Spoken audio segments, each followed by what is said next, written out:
Welcome to She Gets It Done, the podcast for dog owners who need straight to the point, honest dog training advice. With your hosts, Sana and Tony, let's get into it. Welcome back to another episode of She Gets It Done. I'm Tony and this is Sana. Today we're going over another Reddit post with Am I the Arsehole? In this one it's, am I the arsehole if I tell my boyfriend it's me or the dog after his dog almost killed my cats? First time poster, I'm 28, female, and currently sitting in the emergency vet shaking after my partner, 33 male, of 2 years dog attacked my beloved cats. Let me start by saying I love my partner and this whole thing was an accident. They visited my house and we have a routine of keeping the animals separated since it's known that his dog is very aggressive towards cats. We were attempting to train him to stay calm while we were in the next room, but he barked so much my downstairs neighbour called management. After taking a break in which my partner went to the living room and I took a shower, I stupidly left the door to the bedroom open when I walked out to tell him the management called. The dog did not hesitate to run in and attack the cats. He fit about 80% under the bed, and despite yelling for my boyfriend while hitting the dog, I couldn't get him out. After what felt like forever, but was actually probably 30 seconds, my boyfriend finally came in the room and ripped the dog out from under the bed. My cat has a couple of puncture wounds and is understandably in shock, but will otherwise be okay, thank God. Background on the dog: he adopted the male dog a few days before we became official in 2023. From the start, his dog has shown a lack of obedience or impulse control, no control on or off leash, aggression towards cats, and other destructive behaviours, i.e. destroying literally any expensive tech gadget, even though there are tons of toys and he goes on multiple walks a day. I've asked and pleaded and offered to take the dog to training classes myself from day one. My partner refuses each time and shuts down when I ask for an explanation why. I'm not the only one who has brought up training to my partner about his dog. His friends have also noted the lack of training and good manners whenever the dog is around. He has destroyed things in other people's houses as well as peed on furniture. This is not to say that he is a bad dog. He's actually very sweet around other dogs, people and children. It's just come to the point he's aggressive towards cat and destructive tendencies. I brought up the subject of training multiple times and sent him links to several dog training classes of varying prices in nearby locations, but each time my partner becomes defensive and says, what will they do for him? All they do is puppy training classes and he isn't a puppy. They're too expensive. I reached out, but no one got back to me. This isn't the first time his dog escaped and attempted to attack my cats, but it's the first time that he did damage. My boyfriend is trying to train the dog on his own by teaching him tricks and to sit and stay, but it's slow and going and not very effective. This is his first ever dog and he doesn't seem interested in listening to advice of other people who actually own dogs like myself, my family and his friends. I love my boyfriend and see us spending the rest of our lives together, but I just don't see how a relationship can thrive if it's too dangerous to allow animals near each other. I also feel like he has not taken my concern seriously regarding his dog after he has also destroyed sentimental items in my house or peed on my carpet and furniture. Again, I left the door open and that was my fault, but what is a dog's first instinct to kill my cats? My sister mentioned getting a baby gate, but I don't feel safe having them near each other anymore. Please provide advice. Girl, I think you need to lose the boyfriend, to be honest. I was going to say that as well. I'm sorry, but he does not care enough to even try. Yeah. There is a lot of things wrong in that situation, but the fact that he doesn't even want to give things a go is the biggest problem. Yeah. And right now, that's the dog. It's going to be something else at some point. It'll be fucking something wrong with the house that you buy together, or it's a relationship thing. It's going to be something different every time. Yeah. And it's the fact he hasn't even invested in just the bare minimum of training. Like, I know, like, we all have different expectations of behaviours of our dogs, but a dog peeing on your furniture and just being destructive in your house, and especially in your partner's house, I just don't think that is okay at all. For sure. But the thing that I'm wondering is, why is he taking this dog everywhere? Yeah. We can't leave it at home. Is that it? Yeah. I'm just thinking to myself, I'm listening to this story and he's wrecking people's houses, peeing on other people's furniture. It's like, how is it that this dog is allowed to come in people's houses and do they just take the lead off? Like, what's going on here? Yeah. Like, I don't get it. Your dog isn't well raised. Why are you taking it everywhere? Yeah. I don't know if you can't leave it at home. Like, the dog has escaped a few times because why? Did you leave a gate open? Is it bored? Did it jump a fence? Who knows? It's probably not. It's definitely not going to be crate trained or anything. Because if they even invest in crate training when like the cats are around, and then you don't have to like close doors. There's so many things. issues. That, like, first of all, why was this dog not muzzled when you did this training? Why was this dog not on a lead? How can you, be so stupid to leave the door open? Yeah. Like, I know that's shitty to say it that way, but if you want to do the training on stuff like that, there is no room for stupid mistakes like leaving a door open. No. And this is why we always harp on about, management is great until it fails. And it failed real fast for them. Really fast. And I do feel sorry for her. It sounds like she would be willing. It sounds like she would be willing to invest in the training if they actually got a trainer in and actually got guidance on how to manage this behavior. That's it. They don't need group classes. They need private training. They need, especially the issues that they're having. Like, the cats is like the further of, like, there's so much work even just before they get to the cats that they need to work on. Control. It's got nothing, And I mean, I know that she's saying, like, oh, he's teaching him tricks and telling him to sit, stay. Like, I bet this is one of those people that will be, exactly, oh, he can shake and he can wait for his dinner. Well, that's not going to help you with killing cats. I bet you the waiting for dinner is, wait, like that. And there would be that one.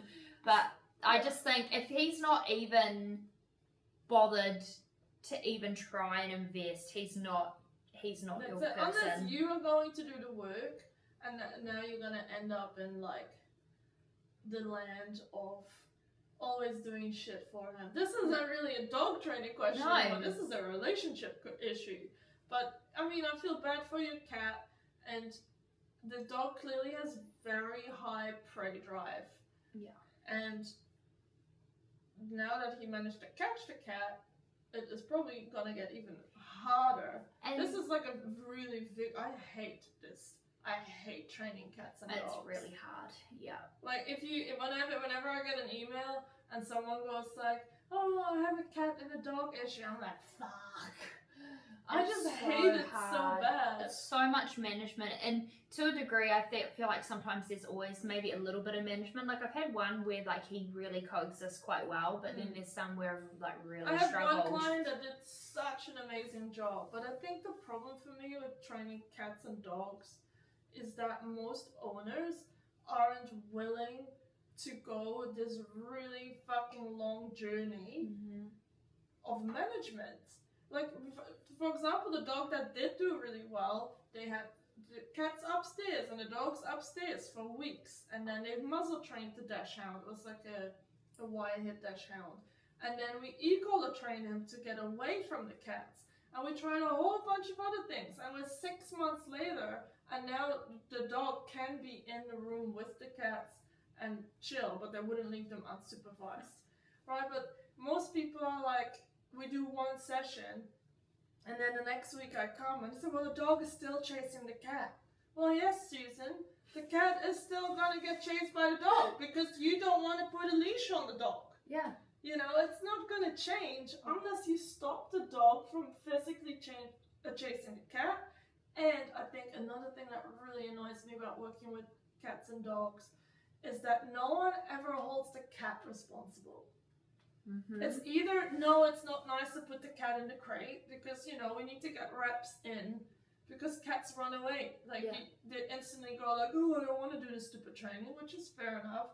So I'm like, okay, put him in the cat carrier or in the crate so we can practice recall away from the cat, impulse control. Oh, we don't want to do that. That's stressful. Or you have a cat that taunts the dog. Yeah. And the dog gets told off for reacting. I'm like, no, tell your cat off. Yeah. I don't know if that's possible. I'm not a cat person at all, but I'm pretty sure you can even tell the cat, fuck off. Yeah. No, Yeah. it's you that's a problem. Yeah, it's like the ones that sit on the fence and like torment the. They God, thrive if on you're it. They here. thrive on it. Yeah. That's it. Yeah, but yeah, he's definitely. And the other thing was, so they'd obviously been seeing each other for a bit, right? Because she said that they just got the dog before they became official, right? Right. If you're dating someone and you're quite serious, right? You obviously know she has cats. Would you not be kind of looking towards maybe adopting a dog that was good with cats if you were thinking about? I guess it's just I don't before. know, because official. Guess it depends on how. Some people get official after 3 dates. True. And I wouldn't pick a dog based on No. a boyfriend that I would have just been like, I don't know. Yeah. But you know, I think this is a boyfriend problem. It's The definitely whole cat boyfriend training thing is obviously huge as well. But he doesn't want to do any training. No. He clearly is just like dog. He got a dog because he likes the idea of a dog. Not the work. But he doesn't want to do all the, exactly. And clearly the behaviours of the dog don't bother him for some reason. Peeing on furniture, I don't know why, but I don't know yeah. how you can live life like that and just be like, oh well. Yeah. I don't know how people do it. Yeah, well, I think she needs to move on, and I think even if the whole, like, if it's me or the dog and he got rid of the dog, I don't think it's going to solve any problems later down the track. There's going to be something that will come I up. forgot that was the title. It's me or the dog. Yeah. I think it's going to be the dog. Yeah. I don't think he'll pick her. Yeah, but I don't think she should want him to pick her either, because even if he somehow rehome the dog, I don't think it's going to solve any problems, because there'll be other issues. There will be other issues, but I also don't really. I hate that. I hate those ultimatums. Shouldn't have a like, relationship based on ultimatums. Exactly. It's like, well, you know, it's me or the dog, but you know just as well as him that the dog is barely at fault here. No, the dog is just being a dog that hasn't gotten any boundary structures, rules, anything. It can just do whatever it wants. Yeah. And you just want to be like, oh, well, it's the dog's fault. The dog was just doing what it's instinctually doing. It's doing what suits best him, and he hasn't had any other guidance on what to do otherwise. Exactly. Yeah. And then, you know, you can be the devil's advocate here and say, like, why don't we get rid of the cats? Right? Yeah. It's like, well, but your cats, well, I don't know, this is just such a slippery slope I think you should stay away from. Although I think I'd pick a cat over a dog that peed on my furniture and chewed myself in there. Oh, for sure, for him, but he's gonna say the Yeah, same. he will. It's like, I don't even like cats, and my dog, well, I got my dog before we got together, or whatever a stupid argument, you know what I mean? So, or what I just said, oh, but he's just being a dog, that's just what dogs do. I'm like, yeah. I think cut your loss and finding other people that suit each other better. That's it. Yeah. I do think it might be worth it mentioning, since we'll make it educational, that if you have a cat already, pick a dog breed that's not inherently constantly tempted to chase small animals. Yeah. Like, you know, the amount of times that I get to a home that has issues with dogs and cats, I'm like, well, you got a terrier. It's gonna hunt cats. That's what they're meant to do, you know? And I feel like a lot of people just get a dog based on looks. We've had this conversation before. Many times. But if you have a cat already, just think about that. Don't just pick the first dog and, oh yeah, this one is cute. Or pit bull, sorry. Any of the pit bull mixes that are over 5 months old in a rescue, you're most likely gonna have struggles with that cat. Yeah. So I think there's a massive one there. Yeah, I definitely think you need to do your research with that one. And then if you already have the dog and you decide to add a cat, think about how your dog already responds to cats. Yeah. I don't know. I love this topic because I hate it so much. That every time I'm like, oh, dogs and cats. Like, has no one watched the movies where dogs and cats are always enemies? Yeah. There's a reason for that. Well, like, I got one of my dogs was well socialized because she's a guide dog, so she has to get along well.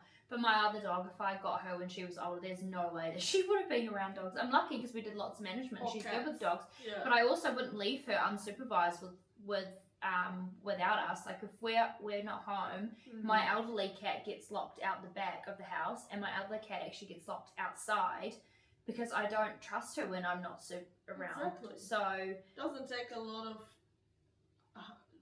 doesn't take much to accidentally hurt a cat. No. So yeah, so I think that was our episode on dogs and cats based off that Reddit post. Yeah. I think we said everything we need to say in that one. I think so. Give me 1 second to exit it, because if it's like 20 minutes, 15 minutes, so I reckon that could be a whole episode. I reckon that one could be a whole episode. We'll do a proper send-off then. Alright, cool. Alright. Alright, thanks for listening to this week's episode around dogs and cats. I would love to know, or we would love to know, do you have dogs and cats? Did you have any issues? Is it smooth sailing? Or is it something you'll never do again? And what did you think of this ultimatum? Who is right? Who is not right? Alright, let us know in the comments. See you next time.